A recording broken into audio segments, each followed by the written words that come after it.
Hello बच्चों, welcome to our YouTube channel. आज हम स्टार्ट करने वाले हैं chapter 1 chemical reaction.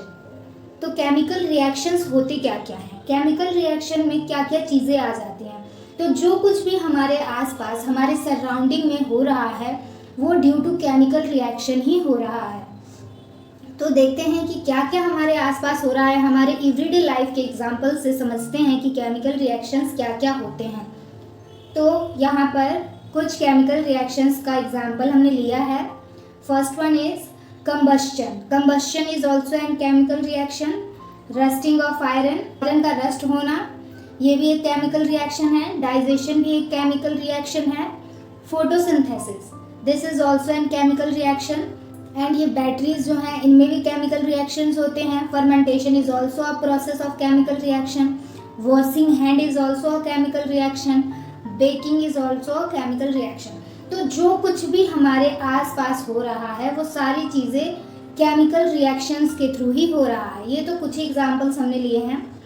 Chemical reactions में होता क्या है, केमिकल रिएक्शन में या तो केमिकल चेंज होता है या फिजिकल चेंज होता है। फॉर एग्जाम्पल कंबस्शन के यहाँ पे ये बॉइलिंग ऑफ वाटर, वाटर हमारा लिक्विड फॉर्म में होता है और जब बॉयल होता है तो ये वेपर के फॉर्म में रिलीज होता है।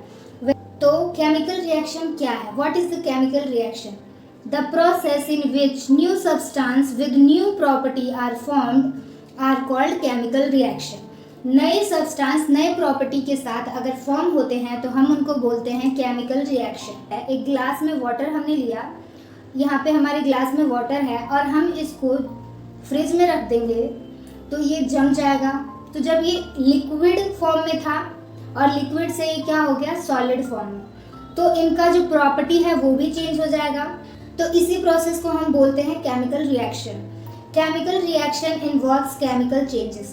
केमिकल रिएक्शन में कौन से चेंजेस होते हैं, केमिकल चेंजेस होते हैं। ड्यूरिंग अ केमिकल रिएक्शन, एक केमिकल रिएक्शन के समय होता क्या है, किस तरीके से केमिकल रिएक्शन होता है। Rearrangement of atom take place. इसमें क्या होता है, एटम्स का रीअरेंजमेंट होता है। And old chemical bond break and new form. जो ओल्ड बॉन्ड होता है केमिकल्स के अंदर वो ब्रेक हो जाता है और न्यू फॉर्म हो जाता है। इसका बेटर एग्जांपल है हमारा वाटर, वाटर टू आइस जब बनता है वो। Then atom of one element to not change into atom of another element. Characteristics of chemical reaction. Chemical reaction के कैरेक्टरिस्टिक्स क्या होते हैं? तो केमिकल रिएक्शन के समय बेसिकली क्या होता है, the conversion of reactant into product in a chemical reaction. Reactant का प्रोडक्ट में कन्वर्जन जो होता है उसी को हम केमिकल रिएक्शन कहते हैं। कुछ इंपॉर्टेंट कैरेक्टरिस्टिक्स जो हैं केमिकल रिएक्शंस के, उसमें क्या होता है, चेंज इन स्टेट, स्टेट के अंदर चेंज हो जाता है। जैसे कि हमारा जो वाटर है लिक्विड से आइस जब बनेगा तो वो लिक्विड से सॉलिड स्टेट में चेंज हो जाएगा। Change in temperature, evolution of gas, gas का इवोल्यूशन होता है केमिकल रिएक्शंस में। And change in colour, colour का भी चेंज होता है। एंड फॉर्मेशन ऑफ प्रेसिपिटेशन, मतलब प्रेसिपिटेट फॉर्म होता है तो उसको हम बोलते हैं प्रेसिपिटेशन। तो ये 5 चीज़ें होती हैं केमिकल रिएक्शन के समय। या तो केमिकल रिएक्शन में स्टेट का चेंज हो जाता है, या तो टेम्परेचर, या फिर इवोल्यूशन ऑफ गैस होता है, या तो गैस इवॉल्व होती है, या फिर चेंज कलर का हो जाता है, या फिर फॉर्मेशन ऑफ प्रेसिपिटेशन होता है। तो हम इस चैप्टर में बेसिकली ये सारी चीज़ें डिटेल्ड में पढ़ने वाले हैं। इस चैप्टर के अंदर कई सारी एक्टिविटीज़ गिवन है जिससे हमें पता चलता है, जिसमें कि हम ये सारी चीज़ें अच्छे से पढ़ेंगे कि कौन सी एक्टिविटी में हमारा चेंज इन स्टेट हो रहा है। किसी में टेम्परेचर का चेंज होगा, किसी में गैस का इवोल्यूशन होगा, किसी में कलर चेंज होगा, किसी में प्रेसिपिटेट फॉर्म होगा। तो ये सारी चीज़ें हम उन एक्टिविटीज़ में अच्छे से देखेंगे। रिएक्शन भी हमारे 2 टाइप्स के होते हैं, पहला एक्सोथर्मिक एंड दूसरा एंडोथर्मिक। तो जो एक्सोथर्मिक होता है उसके अंदर हीट इवॉल्व होती है एंड जो एंडोथर्मिक होता है उसके अंदर हीट एब्जॉर्ब होती है। तो एक्सोथर्मिक में हीट इवॉल्व होती है एंड एंडोथर्मिक में हीट एब्जॉर्ब हो जाती है। एंड जो एक्सोथर्मिक है उसके अंदर जो हीट है उसको हम लिखते हैं प्रोडक्ट के साइड में। यहाँ पे आप देख सकते हैं ये है हमारा रिएक्टेंट और ये है हमारा प्रोडक्ट, इसके साथ हमने प्रोडक्ट के साथ हीट लिखा है। तो इस रिएक्शन में प्रोडक्ट की तरफ हीट है, तो इसका मतलब क्या है कि जो हमारा हीट है वो इवॉल्व हो रही है, तो ये रिएक्शन क्या है, एक्सोथर्मिक है। तो किस तरीके से एक रिएक्शन को देखकर कोई भी पता लगा सकता है कि ये रिएक्शन एक्सोथर्मिक है या एंडोथर्मिक है। अगर जो प्रोडक्ट की तरफ हीट है, इट मीन्स जो हीट है वो इवॉल्व हो रही है, और जो रिएक्शन है वो एक्सोथर्मिक रिएक्शन है। एंड जो एक्सोथर्मिक रिएक्शन है वो किससे इंडिकेट होता है, indicate by heat and energy. Heat और एनर्जी से इंडिकेट होता है, वो भी प्रोडक्ट की तरफ। तो इसका बेस्ट एग्जांपल क्या है, burning of natural gas, natural gas का बर्न होना in the presence of oxygen. And endothermic में क्या होता है, जो एंडोथर्मिक होता है उसके अंदर हीट एब्जॉर्ब होती है और रिएक्टेंट की साइड में हमारा हीट होता है। तो यहाँ पे हम देख सकते हैं ये है हमारा रिएक्टेंट और यहाँ पे ये रहा हमारा हीट। तो अगर हम किसी भी रिएक्शन को देखते हैं और रिएक्टेंट की तरफ हमारा हीट है, तो हमें ये पता चल जाएगा कि ये जो हमारा रिएक्शन है वो है endothermic reaction and indicated by heat and energy. ये हीट और एनर्जी से इंडिकेट होता है और इसका बेस्ट एग्जांपल है फोटोसिंथेसिस। हमने ये भी देख लिया कि केमिकल रिएक्शन क्या होता है, केमिकल रिएक्शन के समय क्या होता है। अब हम देखते हैं केमिकल रिएक्शन में क्या क्या चीज़ें होती हैं। हमारे केमिकल रिएक्शन में दो चीज़ें होती हैं, एक रिएक्टेंट होता है और उससे फॉर्म होता है हमारा प्रोडक्ट। तो रिएक्टेंट क्या होते हैं, the substance which combine to react is known as reactant. वो सब्सटेंस जो कंबाइंड करते हैं रिएक्ट करने के लिए उसको हम बोलते हैं रिएक्टेंट। यहाँ पे कौन कौन से है रिएक्टेंट, ये दो जो सब्सटेंस है जिंक एंड सल्फ्यूरिक एसिड, ये दोनों रिएक्ट करेंगे, इसीलिए इनको क्या हम बोल देते हैं reactant. And the reactant are always written on left side. जो रिएक्टेंट्स होते हैं वो हमेशा लेफ्ट हैंड साइड की तरफ लिखे जाते हैं और इन दोनों के बीच में क्या होता है, ये प्लस का साइन होता है। तो ये हो गया हमारे रिएक्टेंट। अब देख लेते हैं कि प्रोडक्ट क्या होते हैं। तो प्रोडक्ट क्या होता है, a new substance produce in a reaction are known as product. जो नए सब्सटेंस फॉर्म होते हैं एक रिएक्शन के समय उनको हम प्रोडक्ट कहते हैं। तो यहाँ पे प्रोडक्ट क्या है, ये है हमारा प्रोडक्ट। रिएक्शन हुआ, इससे प्रोडक्ट फॉर्म हुआ। Zinc sulphate and hydrogen are product in this case. Zinc sulphate and hydrogen हमारे क्या हो गए हैं, प्रोडक्ट।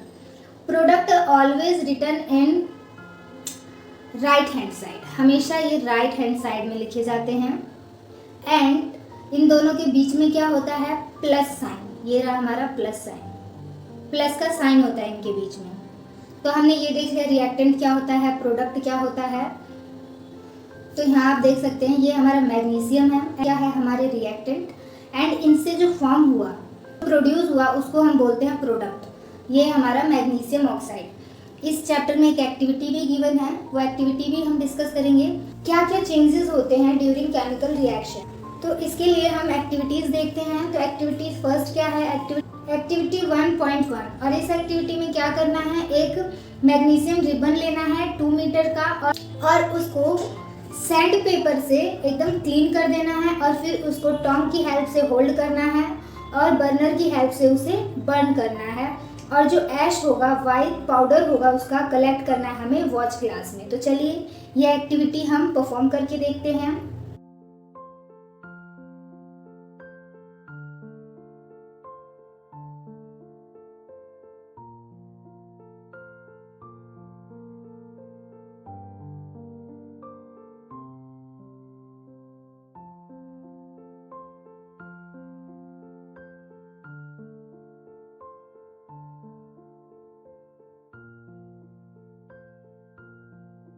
तो जब हमने एक्टिविटी परफॉर्म की तो हमने क्या क्या मिला, मैग्नीशियम, जो हमारा magnesium in the presence of oxygen react किया तो क्या फॉर्म हुआ, मैग्नीशियम ऑक्साइड फॉर्म हुआ।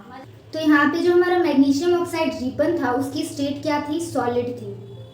क्या थी, सॉलिड। और जब ये बर्न हुआ तो ये किस स्टेट में कन्वर्ट हो गया, ऐश बन गया। सॉलिड से ये क्या बना, ऐश, वाइट पाउडर ऐश बन गया। जो हमारा मैग्नीशियम है उसका कलर सिल्वर कलर के जैसा होता है, लाइट सिल्वर कलर का रिबन होता है हमारा। और जब वो बर्न होता है, ग्रे कलर का बेसिकली रिबन होता है, और जब वो बर्न होता है तो वो हो जाता है वाइट ऐश, वाइट कलर पाउडरी ऐश में कन्वर्ट हो जाता है। तो यहाँ पे हमने स्टेट का कन्वर्जन देखा, कलर का कन्वर्जन देखा। एक्टिविटी से एक बहुत ही इंपॉर्टेंट क्वेश्चन है जो हर साल पूछा जाता है, क्वेश्चंस में आते हैं, प्रीवियस ईयर क्वेश्चन है ये। तो इसमें पूछा गया था कि जो मैग्नीशियम रिबन है उसको हम क्लीन क्यों करते हैं।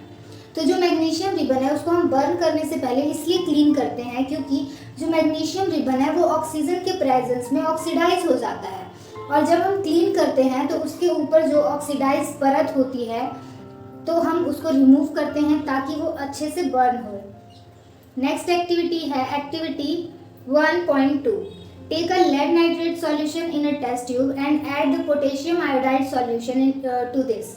क्या ऑब्जर्व करते हैं आपको क्या करना है, एक टेस्ट ट्यूब में लेड नाइट्रेट लेना है और एक टेस्ट ट्यूब में पोटेशियम आयोडाइड लेना है। लेड नाइट्रेट है उसके अंदर पोटेशियम आयोडाइड को ऐड करना है, तो आप क्या ऑब्जर्व करेंगे। तो चलिए इस एक्टिविटी को भी परफॉर्म करते हैं।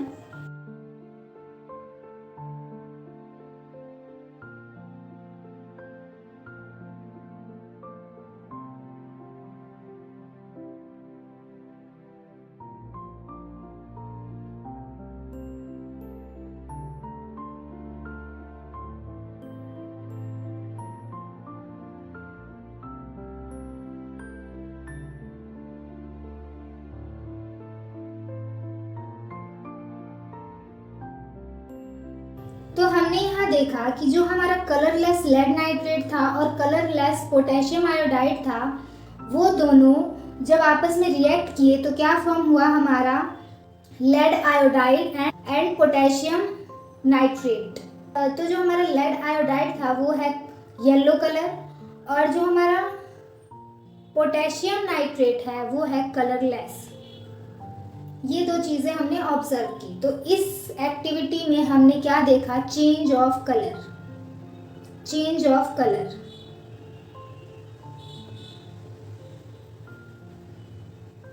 और यहाँ पे क्या हो रहा है, डबल डिस्प्लेसमेंट हो रहा है। जो हमारा लेड है वो आयोडाइड के साथ कंबाइन कर जा रहा है और जो हमारा नाइट्रेट है वो पोटेशियम के साथ कंबाइन कर जा रहा है।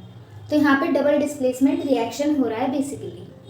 तो यहाँ पे जो हमारा टेस्ट ट्यूब था इसके अंदर यहाँ पे हमारा सॉलिड येलो कलर फॉर्म हो रहा था, येलो कलर का सॉलिड फॉर्म हो रहा था और इस सॉलिड को हम प्रेसिपिटेट भी कहते हैं, पीपीटी भी कहते हैं। Formation of yellowish colour precipitate take place. Activity 1.3 इसके अंदर क्या दिया है, इसमें हमें take a zinc granule in a conical flask और अ टेस्ट ट्यूब। या तो हमें एक कॉनिकल फ्लास्क लेना है या फिर हमें एक टेस्ट ट्यूब लेना है और इनके अंदर हमें ये जिंक के ग्रेन्यूल्स जो हैं यहाँ पे छोटे छोटे दिख रहे हैं ये डाल देना है और फिर उसके बाद add the dilute hydrochloric acid और सल्फ्यूरिक एसिड। या तो हमको डाइल्यूट हाइड्रोक्लोरिक एसिड इसके अंदर ऐड करना है या फिर डाइल्यूट सल्फ्यूरिक एसिड हमें इसके अंदर ऐड करना है। और एसिड जो होता है वो बहुत हार्मफुल होता है, इसीलिए केयरफुली आपको इस एसिड को हैंडल करना है। एंड फिर हमें do observe anything happens around the zinc. अब आपको देखना है कि क्या जिंक के सराउंड में कुछ भी चेंज हो रहा है और कॉनिकल फ्लास्क या टेस्ट ट्यूब को टच करना है और पता करना है कि क्या इसके टेम्परेचर में भी कुछ चेंज आया है। तो चलिए इस एक्टिविटी को करते हैं perform.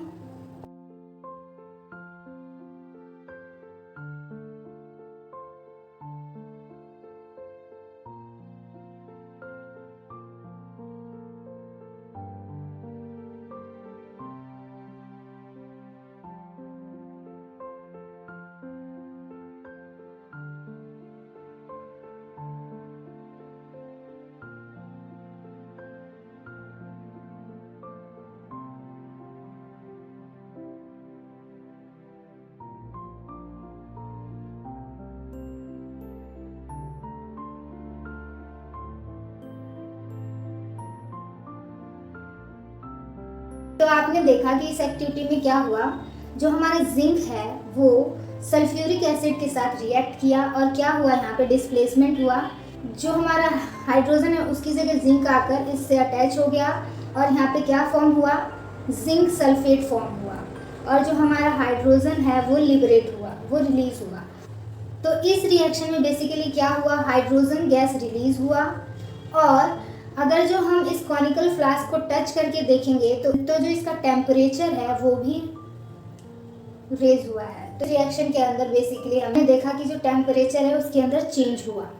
Chemical equation, chemical equation क्या होता है, the method of representing a chemical reaction with the help of symbols and formulas. Of the substances, in substances को जब हम इनके सिंबल्स और इनके फॉर्मूला से रिप्रेजेंट करते हैं तो उनको हम बोलते हैं केमिकल इक्वेशन। तो यहाँ पे जिंक का सिंबल क्या होता है Zn, सल्फ्यूरिक एसिड का फॉर्मूला क्या होता है H2SO4, जिंक सल्फेट को किससे रिप्रेजेंट करते हैं ZnSO4 एंड हाइड्रोजन को H2। तो ये क्या है हमारा केमिकल इक्वेशन, इसको हम बोलते हैं केमिकल इक्वेशन। अब वर्ड इक्वेशन क्या होता है, वर्ड इक्वेशन में हम वर्ड्स में ही केमिकल रिएक्शन को रिप्रेजेंट करते हैं। यहाँ पे आप देख सकते हैं zinc plus sulphuric acid gives zinc sulphate plus hydrogen, ये हमने वर्ड्स में ही रिप्रेजेंट किया है, इसीलिए हम इसको वर्ड इक्वेशन कहते हैं। जो वर्ड इक्वेशंस होते हैं उनको हम केमिकल इक्वेशंस में चेंज कर सकते हैं इजीली। तो यहाँ पर आप देख सकते हैं ये है हमारा वर्ड इक्वेशन, इनको हम केमिकल इक्वेशन में चेंज करेंगे। तो जिंक का सिंबल क्या होता है Zn और सल्फ्यूरिक एसिड का H2SO4 एंड जिंक सल्फेट का ZnSO4 एंड हाइड्रोजन का H2। तो ये हमारा केमिकल इक्वेशन में हम वर्ड इक्वेशन को हम केमिकल इक्वेशन में चेंज कर सकते हैं।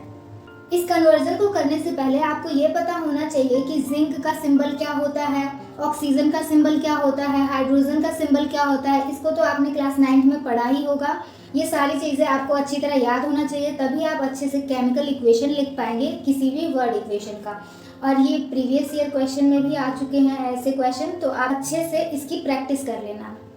How to make a equation more informative, एक केमिकल इक्वेशन को हम और ज़्यादा इंफॉर्मेटिव कैसे बना सकते हैं। तो फर्स्ट है by indicating the physical state, उनका जो फिजिकल स्टेट है वो भी हम लिख सकते हैं, जैसे कि लिक्विड, सॉलिड, गैस एंड एक और होता है aqueous. Then by indicating the heat change, heat में क्या चेंज आ रहा है, किस तरफ हीट का चेंज है, एक्सोथर्मिक हीट है या एंडोथर्मिक है, ये भी हम इंडिकेट कर सकते हैं। और कंडीशंस भी हम बता सकते हैं, कंडीशन में क्या कि टेम्परेचर की हेल्प, टेम्परेचर कितने टेम्परेचर की प्रेजेंस में हो रहा है, कितना प्रेशर है, कितने प्रेशर की प्रेजेंस में हो रहा है वो रिएक्शन। अब आ जाते हैं बैलेंस्ड और अनबैलेंस्ड केमिकल इक्वेशन। जो बैलेंस्ड केमिकल इक्वेशन होता है, अब balanced chemical equation has equal number of atom different element in reactant and product. जो रिएक्टेंट और प्रोडक्ट होते हैं उसमें नंबर ऑफ एटम बराबर होते हैं elements, number of atom reactant and product side में दोनों तरफ बराबर होते हैं, उसको हम बोलते हैं balanced chemical equation. And unbalanced chemical equation क्या होते हैं, उनमें नंबर ऑफ एटम जो होते हैं वो इक्वल नहीं होते, रिएक्टेंट एंड प्रोडक्ट साइड में इक्वल नहीं होते। और अनबैलेंस्ड केमिकल इक्वेशन को ही स्केलेटल इक्वेशन कहा जाता है। Since the number of various atoms in the reactant and product are equal, we can say that the balanced chemical equation has equal masses of various elements in reactant and product side. तो जो मास होता है, mass of element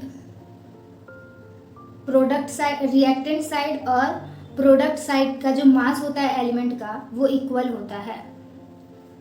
यहाँ पे आप देख सकते हैं ये है हमारा अनबैलेंस्ड केमिकल इक्वेशन, क्योंकि यहाँ पे जो हमारा नाइट्रोजन है वो 2 है, हाइड्रोजन 2 है और यहाँ पे नाइट्रोजन 1 है ना, हाइड्रोजन 3 है। तो ये जो हमारी इक्वेशन है ये एक स्केलेटल इक्वेशन है, एक अनबैलेंस्ड केमिकल इक्वेशन है। And unbalanced chemical equation has unequal number of atom, one more than element in reactant and product.